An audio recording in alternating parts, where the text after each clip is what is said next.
Welcome to CMA Tamil channel. நம்ம motor car facility பார்த்தோம் இல்லையா, டைரக்ட் டாக்ஸேஷனில் இன்கம் ஃப்ரம் சேலரியில். அதுக்குரிய ப்ராப்ளம்ஸ் நம்ம ஒரு 2-3 குட்டி குட்டி ப்ராப்ளம்ஸ் பார்த்தோம். இன்னும் 2 ப்ராப்ளம்ஸ் உங்களையா போட்டுட்டு கமெண்ட் பாக்ஸில் எதுவும் டவுட் இருந்தால் கேட்க சொன்னேன், கேளுங்க. அடுத்த கிளாஸ் ஆரம்பிக்கிறதுக்கு முன்னாடி கண்டிப்பாக அந்த டவுட்டை கிளாரிஃபை பண்ணிட்டு அதுக்கப்புறமா நம்ம பார்க்கலாம் மற்றது. Okay fine. இப்போது நம்ம பார்க்க போகிறது அடுத்த perquisite. So valuation of perquisite in respect of vehicle other than motor car. இப்போ 2 வீலர் இந்த மாதிரி நமக்கு கொடுப்பாங்க, கம்பெனிலேருந்து கொடுப்பாங்க எம்ப்ளாயீஸ்க்கு. ஸோ அப்படி கொடுத்தாங்கன்னா நம்ம எப்படி பார்க்கணும் அப்படின்னா, இதே மாதிரி தான் காருக்கு மாதிரியே தான். கார் எப்படி ஓனர் வந்து நமக்கு எம்ப்ளாயராக இருந்தாருன்னா நமக்கு டெப்ரிசியேஷன், நமக்கு பெனிஃபிட்டோ, அதே மாதிரி மெயின்டெனன்ஸ் சார்ஜஸ் எல்லாமே ஓனர் பார்த்துக்கிட்டாருன்னா எப்படி மெயின்டெனன்ஸ் சார்ஜஸ் நமக்கு பெனிஃபிட்டோ அதே மாதிரி தான். ஸோ இங்கேயும் பாருங்கள், ஃபர்ஸ்ட் கேஸில் வந்து the car is owned by the employer and also maintained by the employer. That means maintenance charges are paid by the employer. So in such case எந்த கேஸ்லனாலும் சரி அஃபிஷியல் பர்பஸ்க்கு மட்டும்னா இட்ஸ் நாட் அ பெர்க்யூசைட், அதனால் வராது. But personal பர்பஸ்னால் ஏற்கனவே நம்ம discuss பண்ண மாதிரி தான். என்னது, actual maintenance charges plus depreciation, that is 10% of original cost. ஓகேவா? தட் இஸ் வை பாருங்கள், நமக்கு இங்கே ஷாஃபர் பிரச்சனை கிடையாது. ஏன்னா கார்னா தான் டிரைவர் வேணும், 2 வீலருக்கு டிரைவர் யாரும் வச்சுக்கிறது இல்லை, அதனால் அந்த பிரச்சனை வராது. அடுத்து 2 பர்பஸ்க்கு யூஸ் பண்ணாங்கன்னா ரீசனபிள் ப்ரப்போர்ஷன். ஏன்னா நமக்கு தெரியாது அஃபிஷியலுக்கு எவ்வளோ யூஸ் பண்ணோம், பர்சனலுக்கு எவ்வளோ யூஸ் பண்ணோன்னு தெரியாது. So reasonable proportion of maintenance charges plus depreciation அதை வந்து எடுத்துக்கிறாங்க. ஓகேவா? ஸோ பர்சனல் பர்பஸ்னால் மெயின்டெனன்ஸ் சார்ஜஸ் ப்ளஸ் டிப்ரிசியேஷன். அதுவே போத் அஃபிஷியல் அண்ட் பர்சனல் அப்படின்னா அதில் ஒரு போர்ஷன் எடுக்கிறாங்க. அந்த பர்சனலுக்கு யூஸ் பண்ணது தான் பெனிஃபிட், அஃபிஷியலுக்கு யூஸ் பண்ணது பெனிஃபிட் கிடையாது. ஸோ பர்சனலுக்கு யூஸ் பண்ணது எவ்வளோன்னு சொல்லி ஒரு reasonable proportion of maintenance charges plus depreciation எடுத்துக்கிறாங்க. புரிஞ்சுருக்கும்னு நினைக்கிறேன். பாருங்கள், ஒன்ஸ் அகெயின் ஐ ரிப்பீட், நம்ம வந்து இங்கே owned by the employer and maintained by the employer. So in such a case also official purpose na nil. அதே இது personal purpose na M plus D, maintenance charges plus depreciation. Okay va? அதே இது both purpose na we cannot divide into how much or how many kilometers for official use and for personal use we cannot divide. So in such a case reasonable proportion will be taken as the taxable perquisite. Understood? Right. And one more thing, this is the vehicle of employer. This is the vehicle of employer. That is why nalla gavaninga, இது வந்து it is the responsibility of the employer. So it is only for specified employee. But அடுத்த கேஸை பாருங்க, the car is owned by the employee and it is maintained by the employee. Sorry, it's correct, not correct, employer. The car is owned by the employee and it is maintained by the employer. அப்படின்னா தான் benefit. ரெண்டுமே எம்ப்ளாயினா benefit கிடையாது. Okay, official purpose as usual it's not a perquisite. And second one is personal purpose அப்படின்னா maintenance charges மட்டும். ஏன்னா car எம்ப்ளாயியோட car, depreciation அவருக்கு தான், பெனிஃபிட் கிடையாது. எம்ப்ளாயரோட கார்னா தான் அந்த டிப்ரிசியேஷன் நமக்கு பெனிஃபிட். ஸோ டிப்ரிசியேஷன் கிடையாது, ஒன்லி எம்.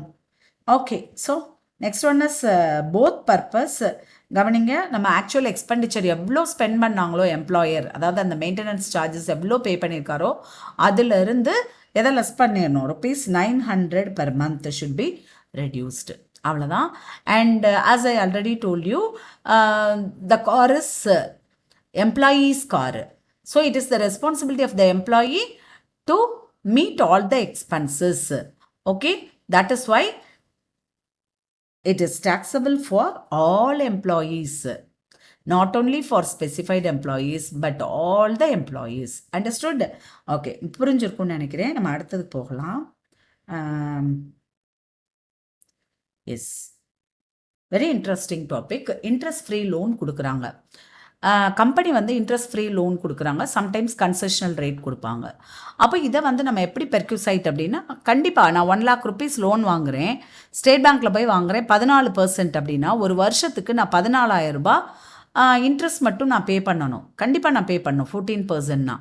பட் நான் இது கம்பெனி எனக்கு வந்து லோன் கொடுக்குது, எனக்கு என்ன தேவையில்லை, வட்டியே வேண்டாம் அப்படின்னு சொல்லிட்டாங்கன்னா 14,000 எனக்கு பெனிஃபிட் தானே. அதனால அந்த 14,000 வந்து நமக்கு என்னது டாக்ஸபிள் பெர்க்யூசைட். அவ்வளோதான். ரொம்ப சிம்பிள் எக்ஸாம்பிள். இதுக்கு மேலே என்னால் எக்ஸ்பிளைன் பண்ண முடியாது. 1 lakh லோன் நான் எஸ்பிஐயில் வாங்கினேன்னா 14,000 ஒரு வருஷத்துக்கு பே பண்ணுவேன்.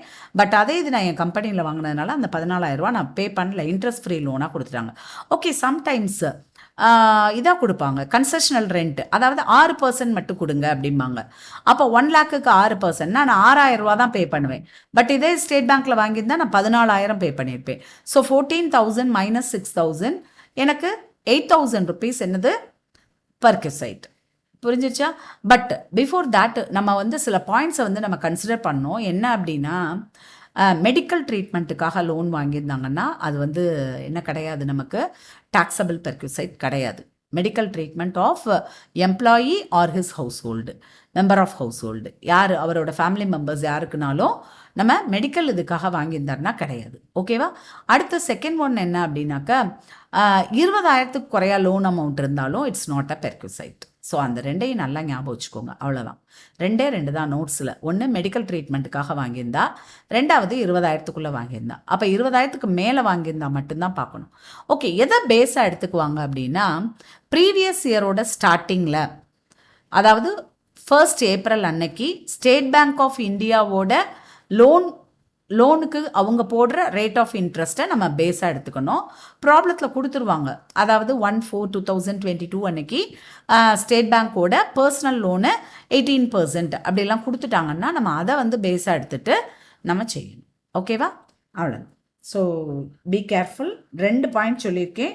மெடிக்கல் ட்ரீட்மெண்ட்டுக்கு வாங்கினா கிடையாது. And another one is this, right. What is another one? 20,000 வரைக்கும் லோன் வாங்கினாலும் இட்ஸ் நாட் அ பெர்க்யூசைட். ஓகேவா? சரி, அடுத்து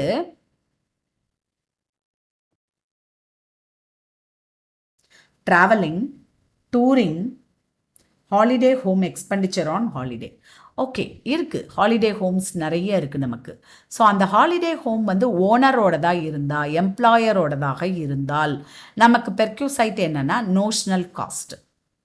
நோஷனல் காஸ்ட்னா இதே டைப் ஆஃப் ஹாலிடே ஹோமுக்கு பப்ளிக்கு என்ன அமௌண்ட் அவங்க சார்ஜ் பண்ணுவாங்களோ அந்த அமௌண்ட்டு. ஓகேவா?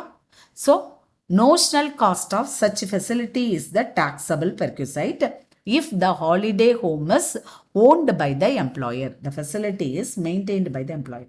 Okay, the employee is on official tour. Official டூரில் இருக்காரு. பட் அவரோட மெம்பர் ஆஃப் ஹவுஸ் ஹோல்டு ஸ்பௌஸை கூட்டிகிட்டு போயிருக்காரு. அப்போ ஸ்பௌஸுக்கு எவ்வளோ எக்ஸ்பென்சஸ் ஸ்பெண்ட் பண்ணாங்களோ அது மட்டும் taxable perquisite. Because the employee is on official tour. So அதுக்கு ஸ்பெண்ட் பண்ணுறது எல்லாமே அவருக்கு எந்த பெனிஃபிட்டும் கிடையாது. பட் ஸ்பௌஸை கூட்டிகிட்டு போயிருக்காரு, ஸ்பௌஸுக்கு எவ்வளோ ஸ்பெண்ட் பண்ணாங்களோ அது எல்லாமே டாக்ஸபிள் வேல்யூ ஆஃப் பெர்க்யூசைட். அதாவது அந்த ரூபாயை எம்ப்ளாயி திருப்பி கொடுக்கணுங்கிறது இல்லை. இது நான் ஏற்கனவே சொல்லியிருக்கேன், கம்பெனிக்கும் எம்ப்ளாயிக்கும் உள்ள அக்ரிமெண்ட்டு, அவங்களுக்குள்ள உள்ள அண்டர்ஸ்டாண்டிங். வைஃபையும் கூட்டிகிட்டு போன்னு சொல்கிறாங்க. இப்போ நம்ம கிரிக்கெட்டர்ஸ்லாம் நம்ம பார்த்துருப்போம், கோலி, தோனியோட வைஃப்லாம் வந்திருப்பாங்க. ஸோ அவங்களுக்கும் என்ன செய்கிறாங்க, பிசிசிஐ வந்து பே பண்ணுறாங்க. ஓகேவா? பட் அவங்க பே பண்ணிடுவாங்க. பட் டேக்ஸுன்னு வரும்போது அவங்களோட அட்டெண்ட் கூட போனாங்க இல்லையா, மெம்பர் ஆஃப் ஹவுஸ் ஹோல்டு, அவங்க ஸ்பெண்ட் பண்ணது எவ்வளவோ அதுக்கு அவங்க டேக்ஸ் பே பண்ணிடணும். ஓகேவா? அடுத்து official tour is extended as a vacation. Official tour 2 நாளைக்கு போனார், அப்படியே இன்னொரு 4 days இருந்து ஊர் சுற்றி பார்த்துட்டு வரலான்னு நினைக்கிறாரு. அப்போ அந்த ஃபர்ஸ்ட் 2 days அவர் ஸ்பெண்ட் பண்ணார் இல்லையா, அது வந்து நமக்கு என்ன கிடையாது, பெர்க்யூசைட் கிடையாது. பட் அடுத்து ஒரு 4 நாள் இருந்து ஊர் சுற்றி பார்த்தார்ல, அதுக்கு எவ்வளோ ஸ்பெண்ட் பண்ணாங்களோ கம்பெனி, அது வந்து நமக்கு டாக்ஸபிள் பெர்க்யூசைட். ஓகேவா? In any other case amount incurred by the employer. Employer எவ்வளோ ஸ்பெண்ட் பண்ணாரோ அதை நம்ம எடுத்துக்கணும். நல்லா கவனிச்சுக்கோங்க. ஹாலிடே ஹோம் வந்து கம்பெனியோடதாக இருந்தால் notional cost of such facility. அடுத்து எம்ப்ளாயி அஃபிஷியல் டூரில் இருக்கார், பட் அவரோட ஃபேமிலி போயிருக்காங்கன்னா ஃபேமிலிக்காக எவ்வளோ ஸ்பெண்ட் பண்ணாங்களோ அந்த அமௌண்ட் வந்து டாக்ஸபிள் பெர்க்யூசைட். அடுத்து அஃபிஷியல் டூருக்காக எம்ப்ளாயி மட்டும்தான் போயிருக்காரு, பட் அதையே எக்ஸ்டெண்ட் பண்ணி வெக்கேஷனாக அடுத்து போய்க்கிறாரு அப்படின்னா, இப்போ நான் சொன்ன 6 நாள் போயிருக்காரு, அதில் 2 நாள் அஃபிஷியல் டூர். ஸோ அங்கே அந்த 2 days ஸ்பெண்ட் பண்ணது எதுவுமே நமக்கு பெர்க்யூசைட் கிடையாது.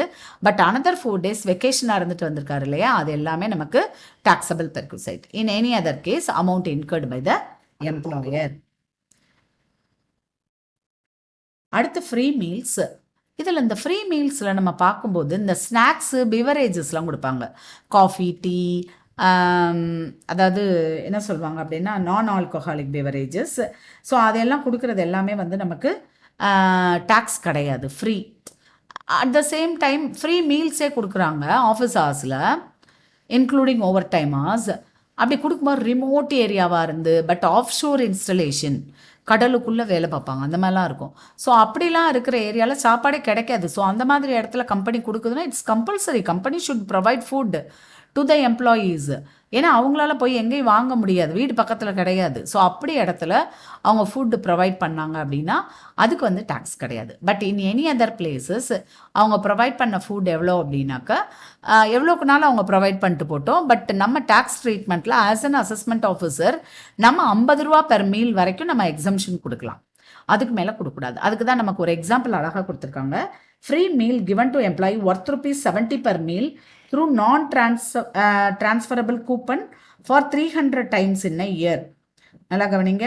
அப்போ நம்ம எவ்வளோ வரைக்கும் நமக்கு அவங்களுக்கு எக்ஸம்ஷன் கொடுக்கலாம் அப்படின்னா இந்த இருக்கு பாருங்க, 70 - 50, 50 ரூபாய் கழிச்சிரு, ஒரு நாளைக்கு 50 ரூபாய் கழிச்சிரு. அப்போ ஒரு நாளைக்கு, ஒரு நாள்னு சொல்லக்கூடாது, ஒரு மீலுக்கு 20 ரூபாய் டாக்ஸபிள். ஸோ 300 மீல்ஸுக்கு கூப்பன் கொடுத்துருக்காங்க. ஸோ 300 × 20 6000 rupees வந்து நமக்கு டாக்ஸபிள். புரிஞ்சிருக்கும்னு நினைக்கிறேன். Okay. In any other case actual expenditure incurred by the employer is treated as taxable perquisite. புரிஞ்சிருச்சா? நல்லா புரிஞ்சிருச்சா? ஒன்றும் கிடையாது. அதாவது என்ன சொல்கிறது, ரெஃப்ரெஷ்மெண்ட்ஸ் கொடுத்தாங்கன்னா, டீ, ஸ்நாக்ஸு, பெவரேஜஸ் கொடுத்தாங்கன்னா, ஹார்லிக்ஸ், பூஸ்ட்டு, போன்விட்டா அப்படிலாம் கொடுத்தாங்கன்னா டாக்ஸ் கிடையாது. மீல்ஸே ரிமோட் ஏரியாவில், ஆஃப்ஷோர் ஏரியாவில் கொடுத்தாங்கன்னா டாக்ஸ் கிடையாது.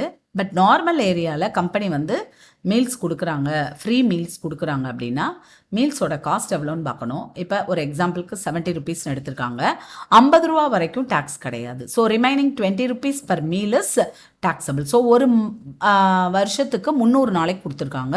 ஸோ 300 மீல் கூப்பன்ஸ் இன்டூ ₹20, 6000 ரூபாய் டாக்ஸபிள். எனி அதர் கேசஸில் எவ்வளோ எக்ஸ்பெண்டிச்சர் இன்கர்ட் பை த எம்ப்ளாயரோ அதுதான் டாக்ஸபிள். ஓகேவா? அடுத்து gift, voucher or token given by the employer.